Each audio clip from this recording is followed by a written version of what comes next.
used to love those blue tennis shoes. And then you didn't, so you donated them to Goodwill. Then one day, someone saw them in our store and also loved them, so they bought those blue shoes and gave them a second chance. When you donate and shop Goodwill, you're doing so much more than just donating and shopping. You're helping us change lives. Watch how a simple donation, like a pair of blue shoes, is part of the cycle for good, changing lives every day in this episode of Blue Shoes. Glad you could make it. I'm Kat. Come on back. My name is Kat Kelly, and I'm a housing resource specialist with Goodwill's SSVF programs. As a housing resource specialist, I help veterans find housing. I help them look for apartments. I help them fill out applications. We talk to landlords. We do inspections and help sign leases. So breaking down the barriers with some veterans, it takes a little bit more time. It takes more rapport. It takes, a little bit more pushing and digging to try and see exactly what they're needing and what they're wanting for housing. A lot of the time, they're just directed to do something and they're like, oh, I'm here for a program. I was told if I'm a veteran, I go to Goodwill for services. Okay, well, you're here. What can I do to help you? How do you want to find housing? What area do you want to find housing?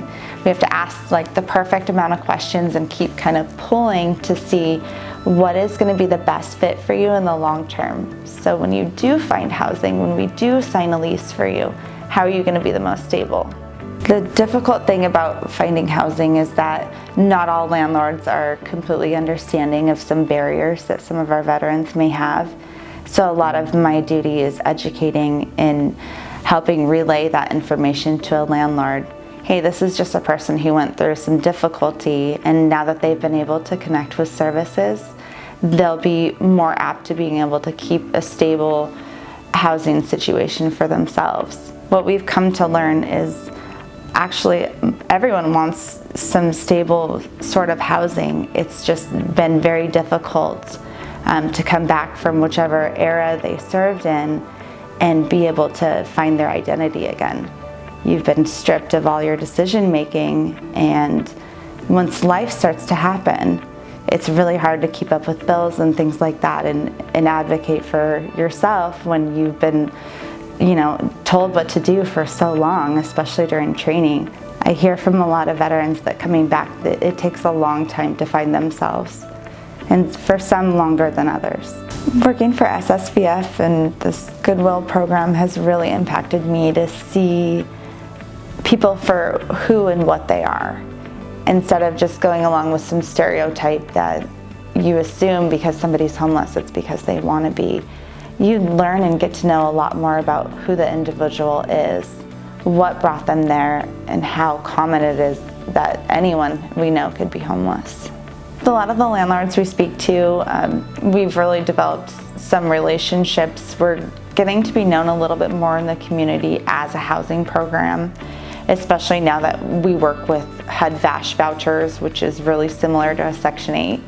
Landlords know that this is kind of a program that will help to pay their rent. It'll be subsidized for them, and it's a lot more affordable, especially since a lot of our veterans are on limited income, and that looks a lot better to a landlord. Some of the other barriers are explaining background, some criminal history, and kind of what we just say is, hey, isn't this pretty common? A lot of people should be given a second chance, because that something in your past doesn't necessarily mean that it's going to happen in your future. For many veterans, when we're searching for housing and we get that wonderful answer that they've been approved, we ask, of course, if they want to take a responsible renters course to understand some of the parameters that a lease would entail. This is when you pay your rent. This is how you request maintenance. And also, we provide move-in kits. So when housing specialists go to Walmart to pick up a move-in kit, we're looking for household items or goods that they may not already have for a move-in. We go down a whole checklist, ask them if they need towels, dishes, glasses, silverware, bedding. Often we do buy an air mattress just while we're waiting for a bed order to happen, and then we also deliver that kit afterward. We also take them out to New Beginnings, which is a wonderful free thrift store for all veterans in our area.